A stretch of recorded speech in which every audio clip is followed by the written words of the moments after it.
So first of all, we shall see in this lecture the existence theorem for homogeneous equations with analytic coefficients. So we know that the homogeneous equations with analytic coefficient is this one. L of y is equal to nth derivative of y plus a1 of x, n minus 1th derivative of y plus plus a2 of x, n minus 2nd derivative of y plus so on an of x y. So here you can take last term as an minus 1 of x into y plus last term as an of x. So this is homogeneous equation with analytic coefficients that we are assuming that. Okay. Now, if we choose a real number x0 and homogeneous equation with analytic coefficients in this domain, all these coefficients a1 of x, a2 of x and an of x have power series expansions, and the region of convergence of these power series is this modulus of x minus x0 is less than r0, where r0 is positive. Here we call r0 as radius of convergence, and this x0 is the point where the functions a1 of x, a2 of x and an of x are analytic. Now, if we have n constants alpha 1, alpha 2, so on, alpha n, there exists a solution of this equation, homogeneous equation with analytic coefficients, together with these initial conditions. With the power series expansion, the solution is written in this way, which is a power series. Summation over k equals to 0 to infinity. Coefficients are denoted by ck, and variable is this x minus x0 to the power k. And moreover, we see that this solution is convergent in same region of convergence. And how do you find the constants involved in this series? This series ck are determined by this formula. K factorial into ck is equal to alpha k plus 1. So what are alpha k plus 1? They are they are given in the initial conditions, which are shown here, right? In other words, we use the initial conditions to find the arbitrary constants ck involved in the series solution of the given homogeneous equation with analytic coefficient, right? So this is what the statement of the existence theorem for analytic coefficients. Okay. So here from this theorem, we came to know that for a homogeneous equation with analytic coefficients, we have a power series solution, convergent power series solution, and all these coefficients are given by this relation k factorial ck is equal to alpha k plus 1. Also, here you can think of this is an initial value problem for the homogeneous equations with analytic coefficients. So here you will see that the solution of initial value problem with analytic coefficients is a power series, or it has a power series solution, and that series is convergent in the region of the convergence of the analytic coefficients a1 of x, a2 of x and so on, an of x. So this is what this theorem is. Now let us apply this result to find two linearly independent power series solutions of this second order differential equation. Y double dash minus x y dash plus y is equal to 0. So the given differential equation is second order homogeneous equations with analytic coefficients. So what are the coefficients here? This coefficient a1 of x is minus x and a2 of x is 1. And we can see that these coefficients minus x and 1 can be written in the form of a power series. And therefore, this is a homogeneous second order homogeneous differential equation with analytic coefficients, right? But how do you write it? How do you write minus x and 1 as the power series? So let us see this.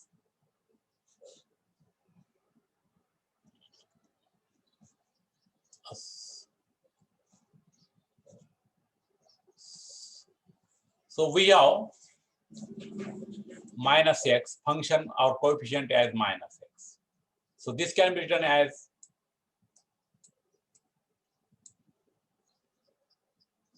zero into, I can write some power of x here. So I begin with this power, x to the power 0. Coefficient is 0 plus minus 1 into x to the power 1. So this is 1. Plus next term is 0 into x to the power 2 plus 0 into x to the power 3 plus so on plus I can write here 0 into x to the power say n plus 0 into x to the power n plus 1 is equal to, or plus we have some more terms again, right? So if you simplify this right hand side, it is simply minus x, right? This is 1. So 0 into 1 is, this term is 0, this third term is 0, fourth, and all other terms are 0. And you can write this in the form of summation also. This is equal to summation k is equal to, so you can start with 0, 0 to infinity.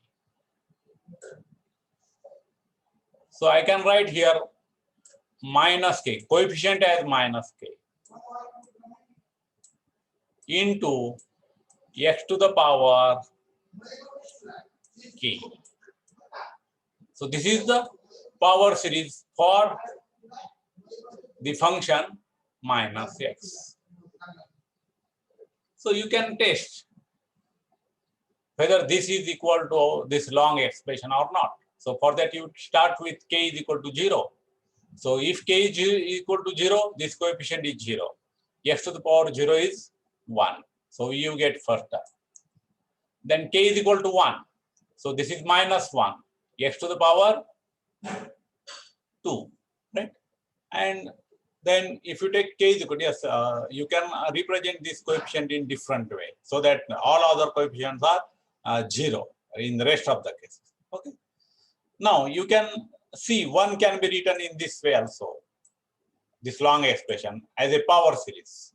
And therefore, function 1 and minus x are analytic functions, and therefore, so this is the way of looking at the functions which are analytic.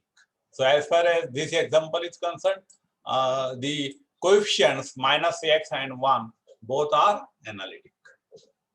Now, we have just seen the solution of this equation with analytic coefficients.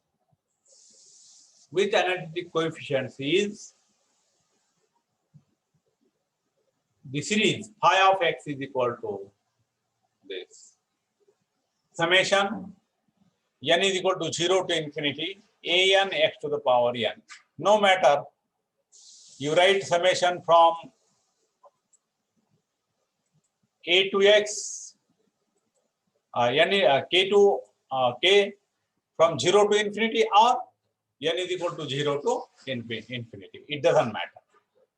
So we are assuming that this phi of x equal to this summation is a solution of given differential equation with analytic coefficients. Now, by definition of solution of a differential equation, here we see that this phi must satisfy this differential equation. And if this differential equation is satisfied by this function phi, which is a series, then we say that this function phi is a solution of the differential equation 1. Okay, so to see this, we differentiate equation 2 with respect to x, and as these functions are analytic, we can take its derivative term by term, right? And what is the derivative of this an x to the power n with respect to x? N is constant. Derivative of x to the power n is n into x to the power n minus 1. And we start this summation from n is equal to 1 to infinity. Because if we take n is equal to 0, then this first term will be 0. And therefore, we start this summation from n is equal to 1 to infinity. So this is the first derivative of function phi of x. Again, go on differentiating with respect to x and see that second derivative of this function of this term an x to the power n is, so this is the first derivative. So you just differentiate this. N into an is constant. So you take its derivative. So its derivative is x to the power n minus 1, right? And its derivative is n minus 1 into x to the power n minus 2, right? So this is the second derivative of given differential equation. So we have determined first derivative, second derivative, and we have function phi. So to say that phi is a solution of this differential equation, we should have this phi double L of phi is equal to phi double dash minus x phi dash plus y is equal to 0. Yes. So we consider this L of phi, which is this one, and substitute the values of second derivative of phi, first derivative of phi, and phi. So this is the second derivative of function phi. This is the first derivative of phi, because but we have multiple here x. So if you multiply the first derivative by x, so let us go back and see. If you multiply by x here, what we get? X to the power n minus 1 into x. So by laws of indices, yeah, its multiplication is only x to the power n, and that is why we are getting second term as this one, and plus the function phi as it is, right? So here this summation starts from n is equal to 1, right? Now you can write the summations which starts from n is equal to 0, all summations from n is equal to 0. So if you take n is equal to 0, so see here, this coefficient is 0 and x to the power 0 gives 1. But 0 into 1 gives 0. So that will be the first term. So no matter if you start this summation from n is equal to 0 or n is equal to 1. So whenever it starts from n is equal to 1, it will be 1 into a1 x only, right? So here again on the same line here we start this summation from n is equal to 0. And if you start this summation from n is equal to 0, here you will see that these coefficients, these factors are changed, and here power of x also changed. So what we do, n is replaced by n plus 2, right? So if n is replaced by n plus 2, that means n is replaced from 0 to 2. So this is n plus 2. And if we put n is equal to n plus 2 here, this is n plus 1. This n is n plus 2. And here x to the power n plus 2 minus 2, that is x to the power n, right? So in this way, we can start all the summations from n is equal to 0, so that we will be able to take some common terms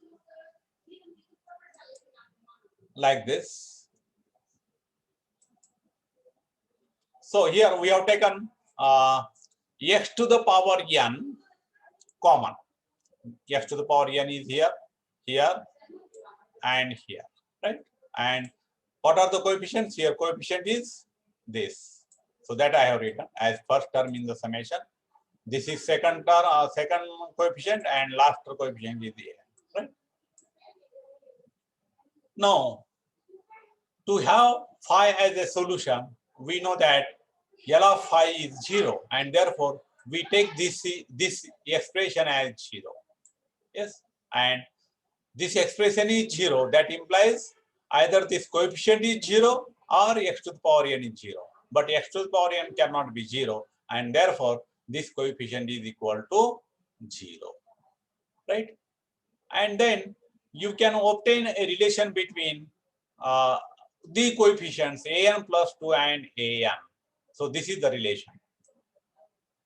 So from this relation, if you put n is equal to 0, 1, 2, 3, and so on, you will be able to find all the coefficients a0, a1, a2, a3, a4, a5, and so on.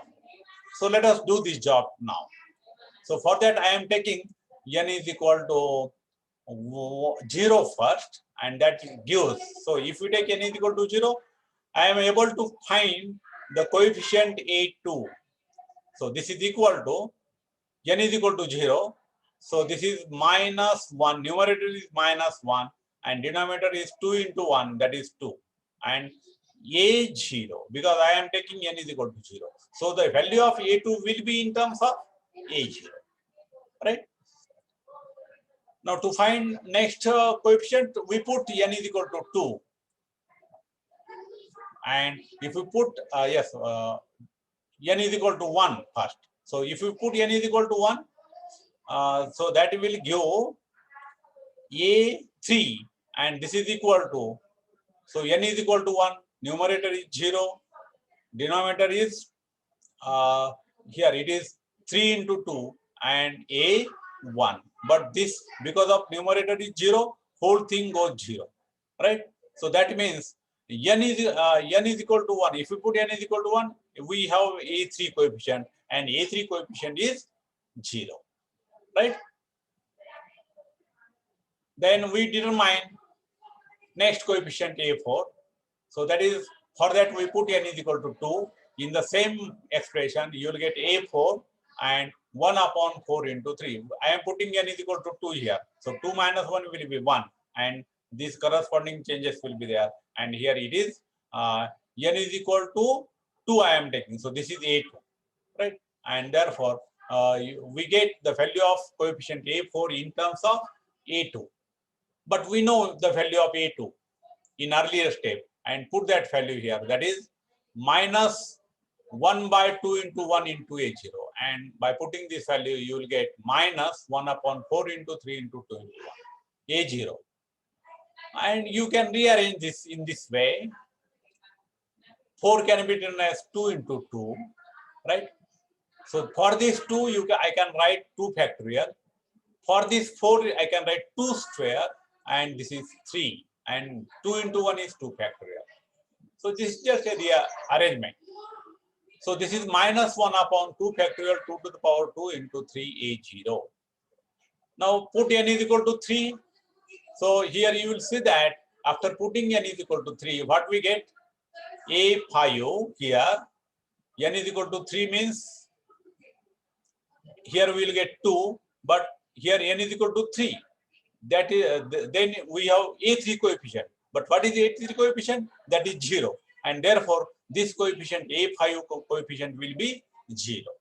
So here you will see that coefficient A3, A5, then A7, right? A9. So all the coefficients with suffix odd number, all those coefficients are 0. Remember. Now, if we put n is equal to 4 here, you will see that A6 coefficient is this, and put the value of A4 again, you will get this as this. And do this such kind of arrangement here, right? Okay. Then put n is equal to 5, you will get A7. So A7 will be in terms of A5, and as A5 is 0, A7 will be 0, right? Then putting n is equal to 6, we get A8, and the value of A8 will be in terms of A4. Substitute the value of A4 and see that the coefficient is this. So on the same line here, you can go in this way. And here just we have written summary: A3, A5, A7, A9, A11.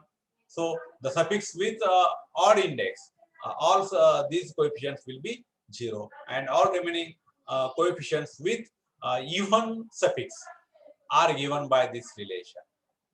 So we put these values here, A0, A1, A2 in this expression, and then collect the terms which has similar coefficients. So here A3 is 0, therefore this term is 0, right? So A7 is 0, A5 is 0, and C. After putting the values of all coefficients in terms of A0 and A1, we have this expression, right? Now, here you can collect. So here we have only one term which contains only the variable x, right? And therefore we denote this coefficient. As A1 is constant, we take this constant as C1. So we write C1 into x here, right? Then we have these terms in terms of A0, all the rest of the terms are in terms of A0. So we can take A0 common, and here like that. So after taking A0 common, C0 into C0 dash will be minus C0. So we can rearrange like this. And this is nothing but this big round bracket is nothing but this summation. For that we write this summation.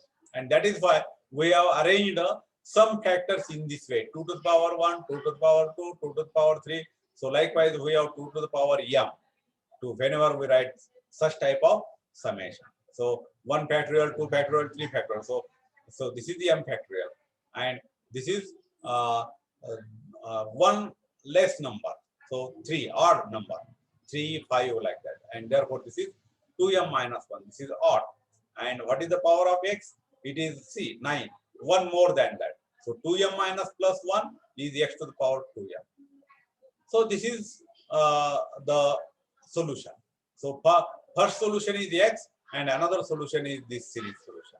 And both these solutions are linearly independent solutions of the given differential equation. So this is one of the example, one of the application of the theorem that we have stated in the starting of this lecture. Okay, so with this example, I will conclude here. Thank you for attending the class. Thank you. So if you have any questions regarding